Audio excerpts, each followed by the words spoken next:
최초의 교회는 오순절에 성령이 임함으로 시작이 되었습니다. 그날 복음을 듣고 한 번에 3,000명이 회개하고 침례를 받았어요. 또 이들은 날마다 성전에 모여서 말씀을 듣고 또 각 가정에서 모여서 기도하고 식사하고 교제하는 일을 했다 그랬죠.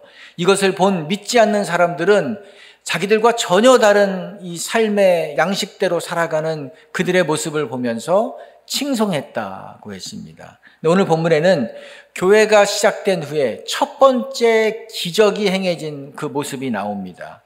한 번도 걸어본 적이 없는 분이 고침을 받고 새로운 삶을 산 이야기가 오늘 본문에 나오는 것입니다. 1절을 한번 읽어보겠습니다. 제9시 기도 시간에 베드로와 요한이 성전에 올라갈새, 제9시는 지금 오후 3시를 생각하면 됩니다. 유대인들이 기도하는 시간이에요. 오전 9시, 12시, 오후 3시가 그들의 기도 시간인데 베드로와 요한은 이제 기도도 하고 또 성전에 올라가서 복음도 전하기 위해서 이제 가는데 입구에서 한 사람을 만났습니다. 이 사람에 대해서 2절이 설명해 줘요. 읽어볼까요? 나면서 못 걷게 된 이를 사람들이 메고 오니 이는 성전에 들어가는 사람들에게 구걸하기 위하여 날마다 미문이라는 성전의 문에 두는 자라. 근데 이분은 태어나면서부터 한 번도 걸어본 적이 없습니다. 그러니까 어머니 뱃속에서부터 어떤 질병을 가지고 태어난 것이죠. 사람이 걷지 못하면 할 수 있는 일이 없어요. 24시간 누군가 그 옆에서 도와줘야만이 일상을 살아갈 수 있습니다. 어떤 일도 할 수가 없는 거죠. 그런데 사람들이 메고 와서 성전 미문 앞에 두고 갔다 그랬어요. 그들이 누구인지, 가족일 수도 있겠죠. 아니면 주위에 사는 선한 이웃이 봉사했을 수도 있어요. 그런데 또 생각해 보면 매일 정해진 시간에 메고 와서 또 정해진 시간에 메고 가는 것 한두 번은 할 수 있지만 이거를 긴 세월을 한다는 것은 가족도 하기 힘든 일입니다. 어쩌면 비용을 주고 대행해 주는 사람을 고용했을 수도 있겠다. 그런 생각도 해봅니다. 근데 이분의 직업이 뭐예요? 구걸하는 일입니다. 거지죠. 자, 이 당시 사회에서 걷지 못하는 분이 가질 수 있는 직업은 없는 거. 이거 외에는 없었을 것입니다. 이 사람들이 이분을 바라보는 시선이 어땠을까요? 특별히 유대인들은 나면서부터 걷지 못한다? 이거는 심각한 죄를 지었기 때문에 하나님으로부터 징벌, 심판을 받은 것이다고 생각하는 분들이 많았어요. 그러니 가족들 모두는 야, 이거 나 때문인가 보다. 그런 생각을 가지고 어떤 죄책감 가운데 살아갔을 것입니다. 성장 과정에서 얼마나 많은 놀림을 받았겠습니까? 바깥에 나가서 놀아본 적이 없어요. 친구도 없습니다. 지금 나이가 40세 정도 됐다 그랬어요. 구걸하면서 산 세월이 수십 년은 된 것입니다. 더 큰 문제는 이 비참한 상황을 해결할 수 있는 방법이 없다는 거죠. 걷지 못하는 병, 현대의학에서도 건드릴 수 없는 분야입니다. 자, 여러분이 이분이라고 생각해 보세요. 여러분이 이 사람이라고 생각해 보세요. 희망이 있나요? 무슨 재미로 살아갈까요? 동물은 먹을 것만 있으면 살지만 사람은 희망이 있어야 살아요. 5년 후, 10년 후에도 지금과 똑같다. 그러면 의욕이 떨어져서 살 수가 없습니다. 그런데 이분의 5년 후의 삶을 우리는 얼마든지 예상할 수 있습니다. 안 봐도 뻔해요. 똑같은 자리에서 똑같이 구걸하며 살아갈 것입니다. 나아질 가능성이 0%예요. 가장 불행한 인생 가운데 하나죠. 자, 이분이 지금 일하고 있는 장소가 어디라 그랬죠? 성전 미문 앞이라 그랬어요. 예루살렘 성전에 출입문이 여러 개가 있는데 그 중에서 가장 아름다운 문이기 때문에 이름을 미문이라고 붙인 겁니다. 하지만 이분에게 있어서 이 미문은 전혀 아름다운 문이 아닙니다. 왜 그래요? 사람들은 이 문을 통해서 성전에 들어가지만 자신은 이 문을 통해서 성전에 들어갈 수가 없습니다. 장애를 가진 사람은 성전 출입 금지예요. 그러니까 이분에게 이 아름다운 미문은 거대한 장벽이죠. 절망을 주는 장벽이고 또 단절의 장벽입니다. 먹고 살기 위해서 어쩔 수 없이 그냥 가는 장소일 뿐인 것입니다. 3절에서 베드로와 요한이 지나가는 것을 이분이 보았다 그랬어요. 그리고 돈을 달라고 외쳤어요. 이분의 관심사는 누가 됐든 간에 어쨌든 지나가는 사람들에게 외쳐서 동냥을 해서 동전을 받아내는 것이 이분의 관심사입니다. 그러니까 지나가는 사람마다 외치는 거죠. 나를 불쌍히 여겨주십시오. 내가 어제부터 굶었습니다. 동전 한 푼만 제발 주십시오. 애원을 합니다. 베드로와 요한은 이 성전에 이 길을 통해서 자주 올라갔기 때문에 이분을 이미 알고 있었을 거예요. 주머니에 동전이 있을 때는 던져준 적도 있고 없으면 그냥 무시하고 지나갔습니다. 그런데 이날은 달랐어요. 4절에 봅시다. 베드로가 요한과 더불어 주목하여 이르되 우리를 보라 하니. 근데 이날은 이상하게 이 구걸하는 이분이 베드로와 요한의 눈에 들어왔습니다. 그냥 지나칠 수가 없는 거예요. 이 사람을 주목했다 그랬는데 주목했다는 것은 특별한 마음을 가지고 아주 집중해서 이 사람을 바라봤다는 것입니다. 멈추어 서서 본 거죠. 그리고 뭐라고 얘기합니까? 우리를 봐라라고 얘기했어요. 여러분, 거지와 일부러 눈을 마주치는 사람이 있나요? 더군다나 그분에게, 이 거지에게 말까지 거는 사람은 없죠. 베드로도 그냥 지나가야 돼요. 모른 체하고 지나가야 됩니다. 하지만 성령께서 머물러라라는 마음을 주셨기 때문에 그 자리에 멈춘 것입니다. 5절을 읽어봅시다. 그가 그들에게 무엇을 얻을까 하여 바라보거늘. 이분은 지금 특별한 경험을 한 거잖아요. 자기에게 말을 걸고 자기를 쳐다보라고까지 하니까 야, 이 손님은 최소한 동전이 아니라 지폐 몇 장은 주겠다라고 잔뜩 기대를 품었을 것입니다. 그런데 베드로가 얘기합니다. 6절 읽어볼까요? 베드로가 이르되 은과 금은 내게 없거니와 내게 있는 이것을 내게 주노니 나사렛 예수 그리스도의 이름으로 일어나 걸으라 하고. 베드로가 한 첫 번째 말이 뭐예요? 나는 너에게 줄 은과 금이 없다라고 얘기했어요.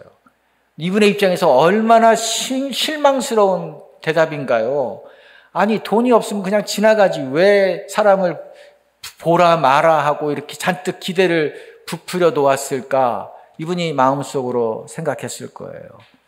왜? 이분의 관심은 오직 동전밖에 없기 때문에. 그런데 베드로의 주된 관심은 동전이 아니었어요. 이분이 바라고 있는 것과 베드로가 이분에게 주고자 하는 것과의 지금 엄청난 차이가 있는 거죠. 미스매치예요. 베드로는 나는 당신이 원하는, 구하는 은과 금, 동전은 가지고 있지 않습니다. 하지만 내가 가지고 있는 것을 주겠습니다. 그것은 나사렛 예수 그리스도의 이름으로 일어나 걸으라 선포했어요. 여기서 예수님의 이름이 나오죠. 예수님의 이름으로, 이건 예수님의 권능으로, 예수님의 권위로라는 의미입니다. 예수님의 권위로 일어나라, 예수님의 권능으로 일어나라고 선포했어요. 그리고 오른손을 잡아 일으키자 어떤 일이 벌어지나요? 그 사람이 그 자리에서 일어났다 그랬습니다.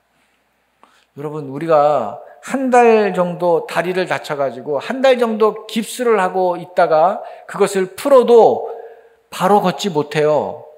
그동안 이 근육이 굳어서 뼈가 원활하지 않아가지고 근육이 빠지고 이래서 물리치료 받아야 되고 재활운동을 좀 몇 주 해야만이 정상으로 되돌아옵니다. 그런데 이분은 지금 무려 몇 년 동안 걷지 못했다 그랬어요. 40년 동안. 그러니 하체가 다 흐물흐물해져서 남아있는 것이 없는 그런 상태입니다. 그런데 즉시 발과 발목에 힘이 들어갔다. 그리고 일어났다 그랬어요. 기적이죠. 이건 기적입니다. 있을 수 없는 일이에요. 하나님이 하신 일이라는 것을 나타내는 것입니다. 이분의 가장 큰 문제, 누구도 해결할 수 없었던 문제가 지금 이 순간 해결이 되었습니다. 만약 베드로가 이분이 바라던 대로, 이분이 원하던 대로 동전 하나 던져주고 지나갔다면 어떻게 됐을까요? 그 순간은 이분이 기뻤을 거예요. 한 끼 식사는 잘 해결했을지 모르겠습니다. 하지만 그의 인생이 달라진 것은 없습니다. 결국 그는 거린으로 살다가 거린으로 인생을 마쳤을 거예요. 이분이 바라는 것을 베드로가 주지 않았다는 것이 얼마나 감사한 일인가, 얼마나 다행인가요? 그렇죠. 근데 우리 대부분의 사람들은 나에게 정말 필요한 것이 무엇인지를 잘 모르고 사는 것 같아요. 정말 내가 구해야 될 것이 무엇인가, 이거를 잘 모릅니다. 죽음을 앞두고 조금 깨닫고 후회하는 경우가 많아요. 스티븐 잡스, 우리가 다 알죠. 세계 최고의 부자였어요. 그리고 세상을 바꿨죠. 세상을 바꾼 혁신의 아이콘으로 지금도 추앙받고 있습니다. 근데 이분이 2011년도에 이제 췌장암을 선고받고 투병하다가 돌아가셨어요. 근데 임종을 앞두고 병실에서, 혼자 누워있는 그 중환자실 병실에서 자기의 삶을 되돌아보면서 마지막 메시지를 남겼습니다. 그 메시지를 가운데 일부를 한번 우리가 읽어보겠습니다. 나는 사업에서 성공의 최정점에 도달했었다. 다른 사람들 눈에는 내 삶이 성공의 전형으로 보일 것이다. 그러나 나는 이를 떠나서는 기쁨이라고는 거의 느껴본 적이 없다. 지금 병상에 누워 회상해보면 내가 그토록 자랑스럽게 여겼던 주위의 갈채와 막대한 분은 임박한 죽음 앞에서 그 빛을 잃었고 의미도 상실했다. 이제야 깨달는 것은 평생 배굶지 않을 정도의 부만 축적이 되면 더 이상 돈 버는 일과 상관없는 다른 일에 관심을 가져야 한다는 사실이다. 쉬지 않고 돈 버는 일에만 몰두하다 보면 결과적으로 삐뚤어진 인간이 될 수밖에 없다. 바로 나같이 말이다. 평생 내가 벌어들인 재산은 가져갈 방법이 없다. 물질은 잃어버리더라도 되찾을 수 있지만 절대 되찾을 수 없는 것이 하나 있으니 바로 삶이다. 현재 당신의 인생의 어느 시점에 이르든지 상관없이 때가 되면 누구나 인생이라는 무대에 막이 내리는 날을 맞게 될 것입니다. 가족을 위한 사랑, 부부간의 사랑, 그리고 이웃을 향한 사랑을 귀하게 여기십시오. 자신을 잘 돌보기 바랍니다. 이웃을 사랑하라. 즉 사랑만이 남는다. 이분이 깨달은 것은 이거였어요. 여러분, 스티븐 잡스는 지독하게 열심히 산 사람으로 손에 꼽힙니다. 옷 사고 옷 갈아입는 것, 이것 옷 고르는 것도 아깝다고 해서 똑같은 옷만 평생 입었어요. 모든 것을 잃은 사람이라고 우리가 평가를 합니다. 그런데 스스로는 뭐라고 얘기했습니까? 나는 정말 가져야 할 것이 무엇인지를 모르고 살았습니다. 돈을 가지면 행복할 줄 알았고, 성공하면 내 인생도 성공한 것으로 생각하고 살았는데 아니더라 라고 지금 병상에서 후회한 것입니다. 근데 대부분의 사람이 제가 보니까 이래요. 이 잡스처럼 뭔가를 대단하게 이룬 사람도 후회합니다. 또 아무것도 이루지 못한 사람도 후회해요. 그런데 오늘 본문에 나오는 베드로는 이것을 알았습니다. 이미 알았어요. 지금 이 거린에게 필요한 것, 저 거린이 구하고 있는 것, 저 사람은 돈을 구하지만 저 사람에게 정말 필요한 것은 돈이 아니고 참된 삶이다. 영원한 생명을 주시는 예수님이다라는 것을 안 것입니다. 예수님의 생명이 들어가면 저 사람의 인생 전체가 변화된다는 것을 확신했어요. 그래서 은과 금은 나에게 없지만 나사렛 예수 그리스도의 이름으로 일어나 걸으라 하고 담대하게 선포한 것입니다. 지금도 이 거린처럼 살아가는 사람이 얼마나 많습니까? 무엇을 구해야 할지, 정말 구해야 될 것을 구하지 않고 살아가는 사람들이 많아요. 일은 열심히 하는데 왜 일을 하는지를 모릅니다. 계속 이렇게 살면 어떻게 되는지 생각도 하지 않고 달려만 가는 거예요. 오늘 이 거린의 문제를 해결해 준 사람이 누군가요? 베드로가 아니에요. 요한이 아닙니다. 누구죠? 예수님이세요. 인류 역사상 40년 동안 걸어본 적이 없는 사람을 걷게 한 사람은 없습니다. 하지만 예수님의 능력이 들어가자 그 사람이 걷고 뛰는 사람으로 변화되었어요. 우리도 이 예수님을 인정하고 이 예수님을 믿으면 어떤 상황에 있든지 다시 살아날 수 있다는 것입니다. 여러분 그거 믿으시나요? 그러므로 우리에게 정말로 필요한 것이 누구예요? 예수님이십니다. 우리가 정말로 구해야 될 것이 누구인가요? 예수님이세요. 사실 예수님이면 충분합니다. 예수님 말고 다른 것을 원하고 다른 것을 더 먼저 구하는 것, 이거는 어리석은 거죠. 이 거린처럼 40년의 인생을 낭비하는 것입니다. 우리 그리스도인은 누구인가요? 예수님이 정말로 필요하다는 것을 가장 잘 아는 사람이고 또 이것을 알려주는 사람이 우리 그리스도인인 것입니다. 베드로가 그런 역할을 했어요. 베드로는 나에게 있는 것을 너에게 준다 그랬어요. 나에게 없는 것을 다른 사람에게 줄 수 없어요. 내가 가지고 있지 않으면서 다른 사람에게 준다라고 얘기하는 것은 그건 거짓말이죠. 사람은 내가 가지고 있는 것만 다른 사람에게 줄 수 있는 것입니다. 그러므로 내가 가지고 있는 것이 무엇인지를 알아요. 내가 뭘 가지고 있는가 목록을 알아야 됩니다. 우리 아마 바자회를 위해서 집안 정리하다 보면 나에게 우리 집에 이런 것도 있었나? 이런 거 생각이 드시는 분이 있을 거예요. 내가 소유한 것이 뭔지도 모르는 분들이 있다니까요.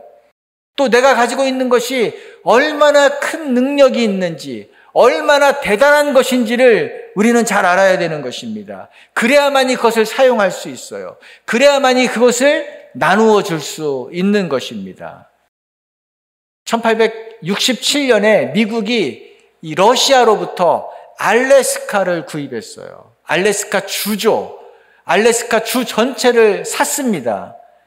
이 알래스카가 우리나라 땅덩어리보다 15배가 크대요. 얼마 주고 샀을까요? 지금 돈으로 환산하면 2조 원 주고 샀대요. 2조 원 밖에 안 주고 산 거예요. 여러분 우리나라 땅덩어리보다 15배 큰 그 엄청난 땅을 2조 원 주고 샀어요. 요즘에 어떤 대기업이 회사 신사옥을 짓는데 3조 원이 들어가느니 4조 원이 들어가느니 그런 얘기 하더라고요. 아니 회사 건물 하나 짓는데 그 정도 드는데 15배 큰 땅을 2조 원 주고 샀습니다. 근데 러시아가 왜 팔았을까요? 러시아는 그 알래스카 그 거대한 땅이 얼음밖에 없는 얼음 땅이다. 가치 없는 얼음밖에 없는 땅이다라고 판단한 거예요. 그거 빨리 팔아서 그냥 비청산하자. 그게 오히려 유익이다라고 생각을 한 것입니다. 근데 미국은 그걸 왜 샀을까요? 그 당시 반대도 심했단 말이에요. 왜 샀을까요? 그 땅의 가치를 어느 정도 알았기 때문에 산 것입니다.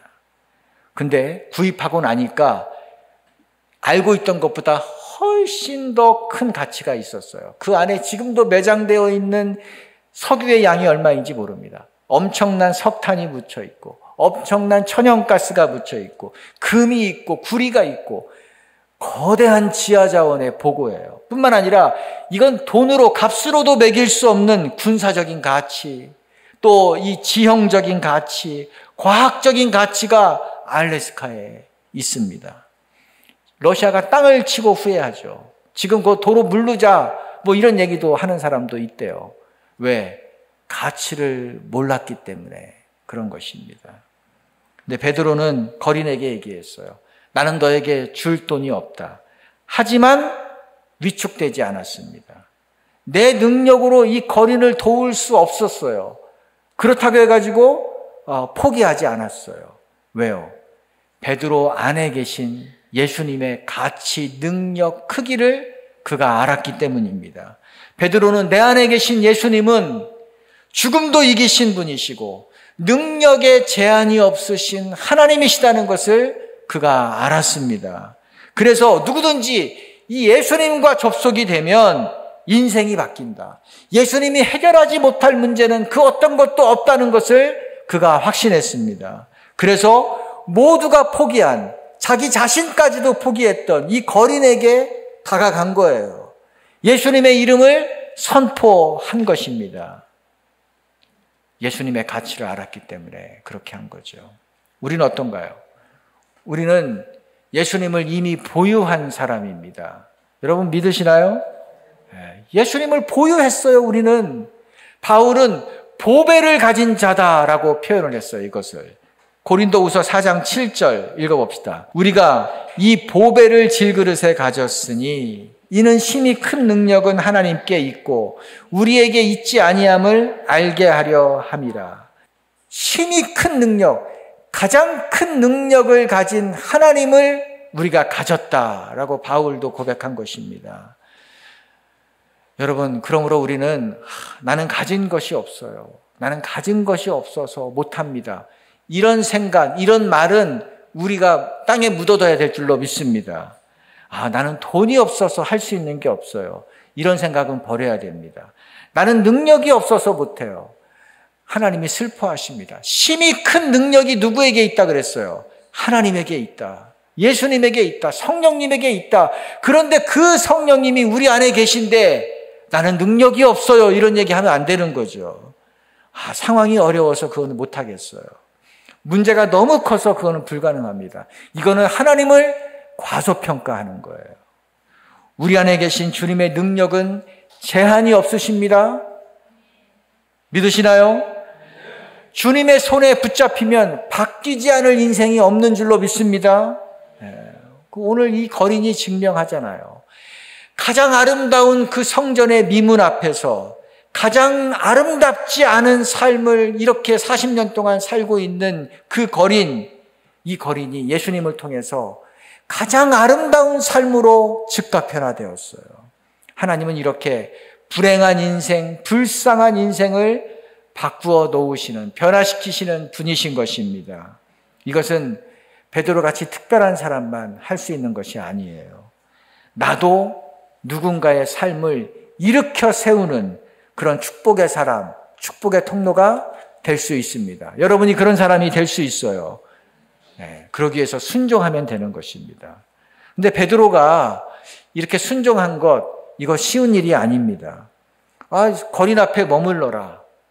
거린 앞에 머무르고 싶은 사람이 누가 있습니까? 그에게 치유를 선포해라. 이건 이해가 안 되는 일이에요. 치유를 선포하라. 이거 잘못하면 대창피를 당할 수 있는 일입니다.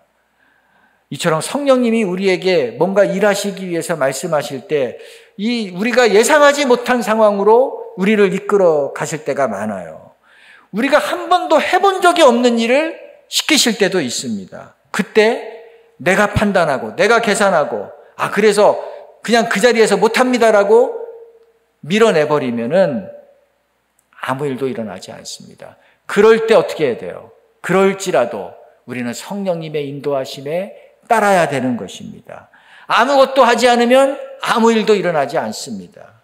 수십 년을 예수님 믿었어도 예수님의 이름의 능력, 예수님의 권능, 이것이 무엇인지 모르고 이것을 행해 본 적이 없이 산다는 것은 내가 한 번도 순종해 본 적이 없다는 거예요. 성령님을 따른 적이 없다는 것입니다.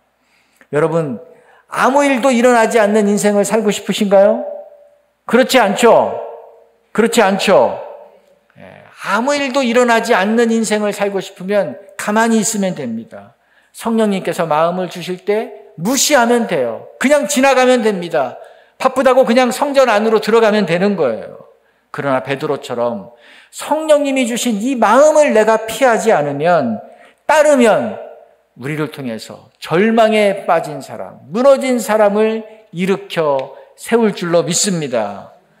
병든 사람이 우리를 통해서 치유되고 인생이 무너진 사람이 회복되는 것을 우리는 보게 될 것입니다. 여러분, 이렇게 쓰임받는 것을 사모하시기 바랍니다. 8절에 이 사람이 어떻게 됐습니까? 읽어봅시다.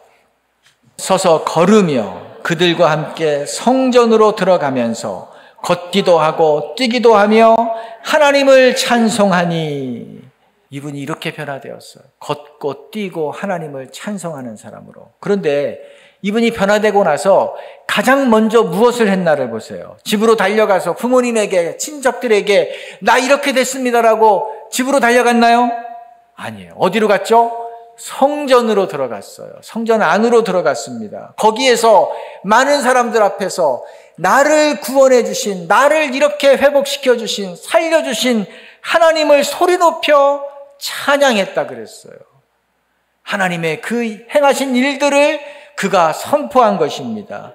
이것을 본 사람들의 반응이 9절 10절이에요. 읽어봅시다. 모든 백성이 그 걷는 것과 하나님을 찬송함을 보고 그가 본래 성전 미문에 앉아 구걸하던 사람인 줄 알고 그에게 일어난 일로 인하여 심히 놀랍게 여기며 놀라니라. 성전에 모인 수많은 사람들은 이 거린의 이전과 이후를 다 알고 있는 사람들입니다. 이 변화된 거린의 모습을 보고 입을 다물지를 못했어요. 이건 있을 수 없는 일이잖아요. 그래서 그들이 10절에 보면 심히 놀라며 심히 놀라게 여기며 놀라니라 라고 얘기합니다. 놀라다는 단어가 2번이나 나오잖아요. 충격에 휩싸인 거예요. 이후에 이분의 삶이 어떻게 됐을까는 성경이 얘기하지 않지만 제가 생각해 보니까 이분이 어떻게 됐을까요? 이분이 아마 전도자가 됐을 것 같아요. 그래서 베드로의 동역자, 베드로의 집회의 간증자가 됐을 것 같습니다. 왜요? 그의 삶 자체가 간증이잖아요. 예수님이 살아계신 분이시다. 예수님이 살아계신 구원자이시다. 이분의 비포와 애프터가 그것을 분명하게 증명하잖아요. 그래서 이분을 통해서 수많은 사람들이 예수님께로 돌아왔습니다. 누군가로부터 도움을 받아야만 사는 사람이 이제 누군가를 변화시키는 사람으로 인생이 바뀌었어요. 자신이 변화된 사람만이 다른 사람을 변화시킬 수 있습니다. 내가 변화되지 않으면 다른 사람 변화시킬 수 없어요. 근데 이분은 자신이 변화되었기 때문에 다른 사람을 변화시킬 수 있었던 것입니다. 여러분, 베드로는 이 거린 한 사람만 주목했어요. 이 한 사람에게 기도해주고 이 한 사람에게 말씀하신 것을 순종했습니다.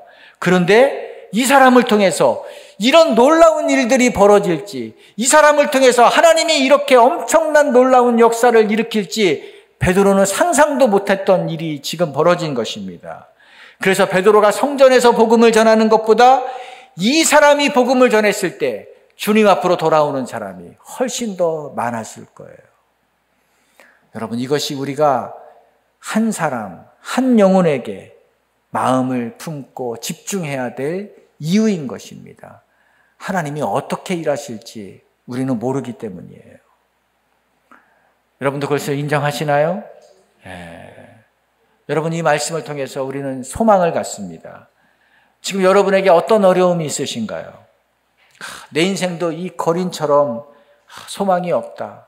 모든 길이 다 막혔다. 느끼시는 분이 있을지 모르겠어요. 나는 몸도 약하고 재정도 없고 나를 그렇다고 도와주는 사람도 없고 내가 어디 가서 기대고 도움을 요청할 사람도 없고 모든 것이 다 깜깜한 분이 있을지 모르겠어요. 그런데 아무것도 없는 것이 아닙니다. 우리는 아무것도 없는 것이 아니에요. 누가 계세요? 예수님이 계세요. 주님이 계세요. 주님이 계시면 모든 것이 있는 것입니다. 오늘 이 첫 번째 기적을 주님께서 이 교회 역사 가운데 행하신 이유가 무엇입니까? 우리에게 말씀하시는 거잖아요. 내가 세상을 다스린다. 내가 이 세상을 주관하고 있다. 그러니 너희들은 나를 기대해라. 나를 주목해라. 나를 붙잡아라. 나를 믿으라. 나에게 구해라. 그리고 나의 이 능력의 이름을 선포해라. 우리에게 말씀하시는 거예요. 나를 좀 제발 사용하라고 말씀하시는 것입니다. 여러분, 그렇게 하시겠습니까? 그럼 여러분 스스로 할 수 있어요. 이 거린에게는 베드로가 대신해 줬지만 이제 우리는 우리 스스로 셀프 선포할 수 있는 것입니다. 여러분의 이름을 넣어서 선포해 보십시오. 정연아, 나사렛 예수 그리스도의 이름으로 일어나 걸어라. 여러분의 이름을 넣어서 선포하시기 바랍니다. 한번 선포해 봅시다. 시작. 정연아, 나사렛 예수 그리스도의 이름으로 일어나 걸어라. 여러분이 병상 가운데 있을 때 혹은 병상 가운데 누워있는 분들을 위해서, 아픔 가운데 있는 분들을 위해서 여러분이 선포하는 것입니다. 누구누구야, 나사렛 예수 그리스도의 이름으로 일어나 걸어라. 이것은 내가 걷게 하는 것이 아니라 하나님이 그 인생 가운데 개입하셔서 역사해달라는 것입니다. 하나님은 그렇게 하실 수 있는 분이라는 것을 우리가 선포하는 것입니다. 죄악의 묶인 가운데 있는 분에게 여러분 스스로 선포하십시오. 이 죄악의 사슬을 내가 끊을 수 없을 때 내 이름을 불어가면서 나사렛 예수 그리스도의 이름으로 일어나 걸어라. 재정의 파산 가운데 있을 때 여러분이 물질의 거대한 장벽 앞에서 여러분이 선포하는 것입니다. 관계가 엉켜서 도저히 풀 수 없을 때 나사렛 예수 그리스도의 이름을 가지고 여러분 선포하시기 바랍니다. 두려움 가운데, 미래에 대한 염려 가운데, 잠을 이룰 수 없고 걱정 가운데 심장이 옥조해 오는 것을 느낄 때에 여러분 어떻게 해야 됩니까? 나사렛 예수 그리스도의 이름으로 여러분의 이름을 넣어서 선포하시기 바랍니다. 왜 그렇습니까?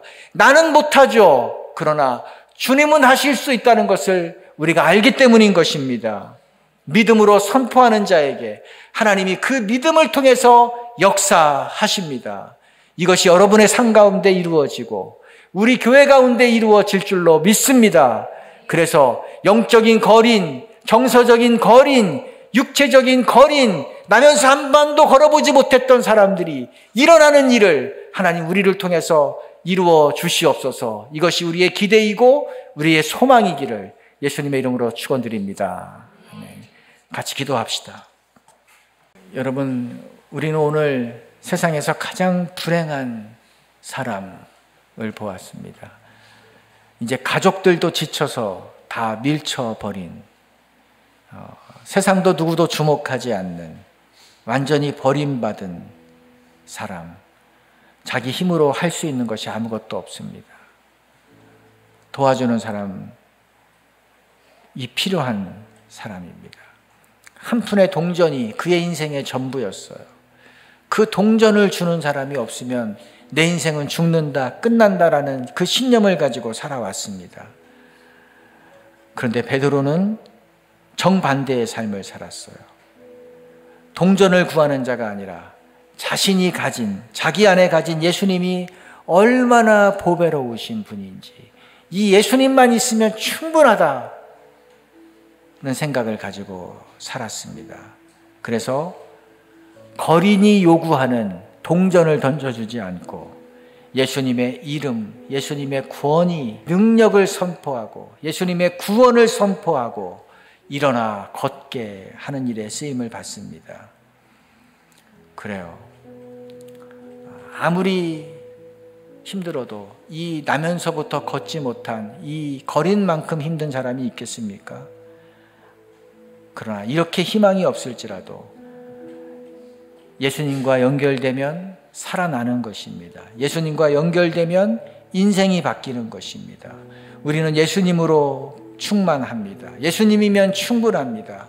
그러나 내가 이 예수님을 인정하지 않으면 아무 일도 일어나지 않아요.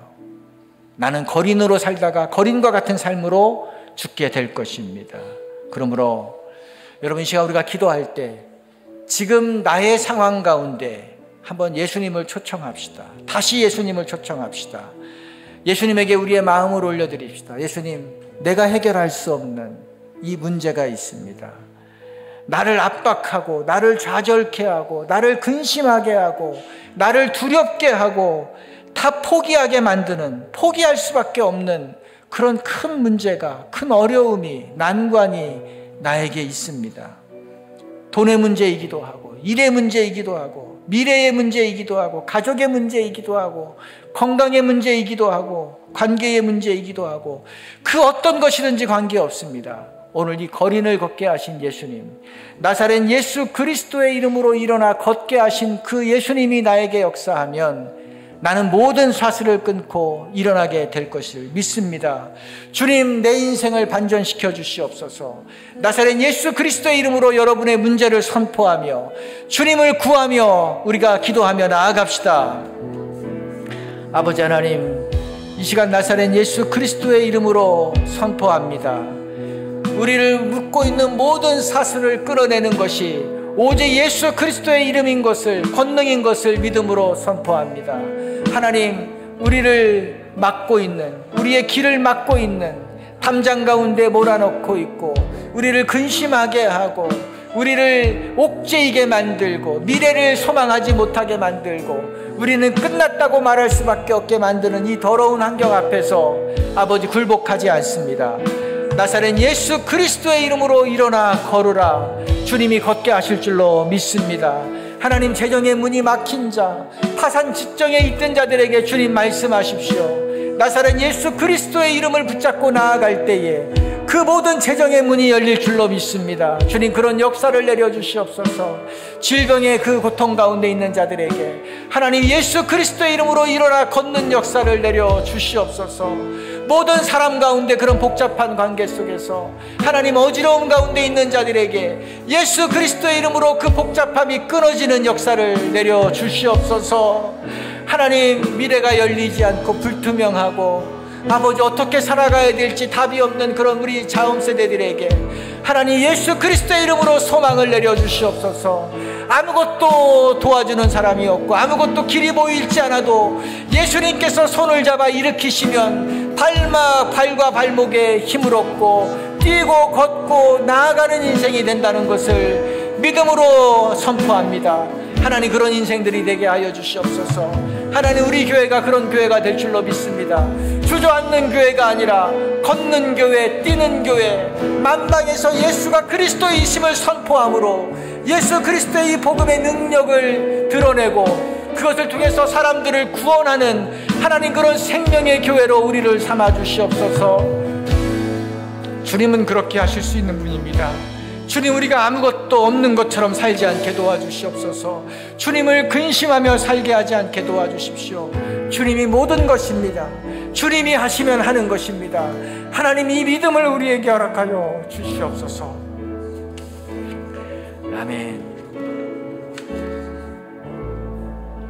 그렇습니다. 악한 사단은 우리에게 없는 것을 보게 합니다. 너는 돈이 없잖아. 너는 금이 없잖아. 너는 능력이 없잖아. 너는 공부를 못하잖아. 너는 건강이 약하잖아.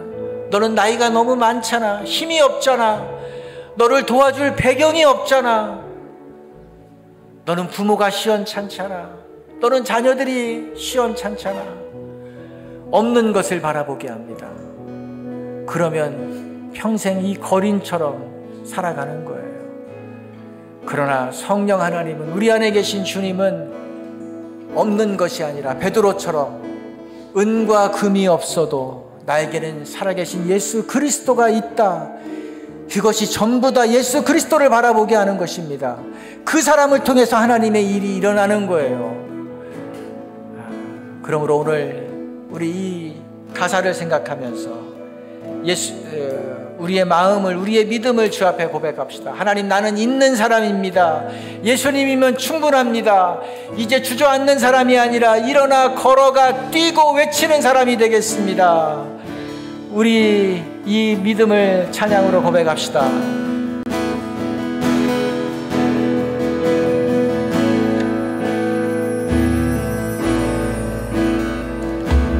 금과 은 나 없어도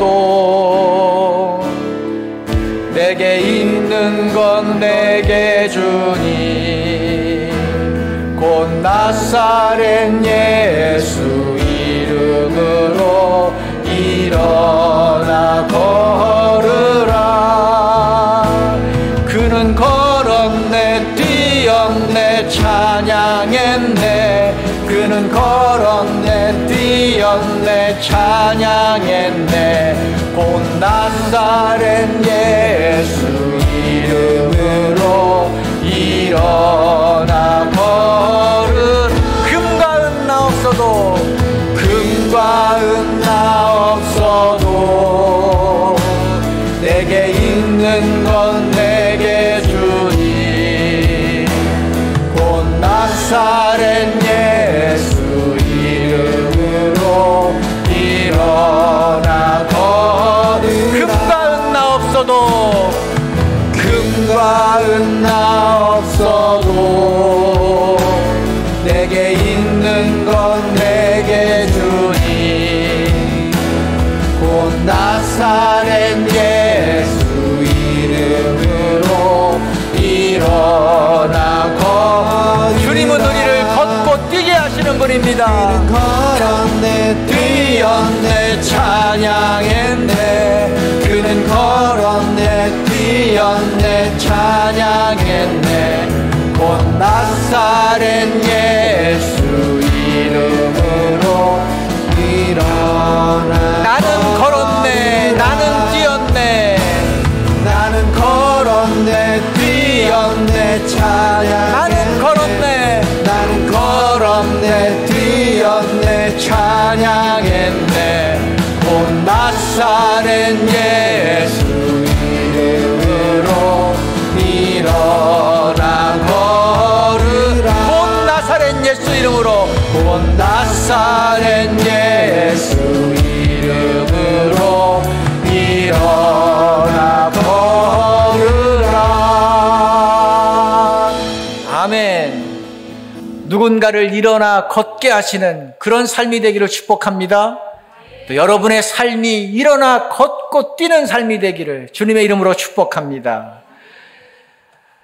사랑의 주님, 오늘 인생의 가장 마지막 곳에서 희망도 없이 살아가는 그 거린이 예수 그리스도의 이름으로 일어나 걷는 것뿐만이 아니라 그의 인생이 변화되어서 이제 주님 앞에 주님을 위해 살아가는 사람으로 변화된 것을 저희가 보았습니다.